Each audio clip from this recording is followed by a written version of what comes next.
የፕሪቶሪያ ስምምነት ተኩስ የማቆም ስምምነት ነው ዋናነት። በዚያ ስምምነት ውስጥ የተዘረዘሩ ተግባራት አሉ።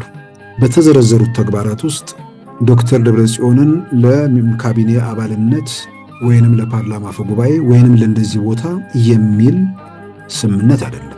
ስምምነቱ ትግራይ ተፈናቃዮችን የመመለስ ሕግና ስርዓት ያፈረሰውን የህወሓት ታጣቂ ኃይል መሳሪያ የማስወረድና ወደ ህብረተሰቡ የመቀላቀል ሕጋዊው መንግስትን አፍርሶ ምርጫ አድርጋለሁ ብሎ የተካሄደው ሕገ ወጡን ምርጫ በዛ የተመረጠው የትግራይ ጊዜ አስተዳደር ፈርሶ ጊዜ አስተዳደር ማቋቋም፣ እንዳሰቡት ወደ ግጭት ለመሄድ በእነርሱ ፍላጎት ላይ የተመሰረተ ወደ ግጭት መግባት የሚቻልበት ሁኔታ የለም።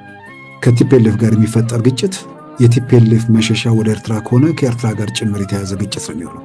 ቲፒኤልኤፍ መሰረዙን የሚፈልገው ወደ ግጭት ለመግባት ከሆነ ይህንን አረንጓዴ መብራት ከኤርትራ መንግስት በኩል አግኝተዋል ማለት ነው።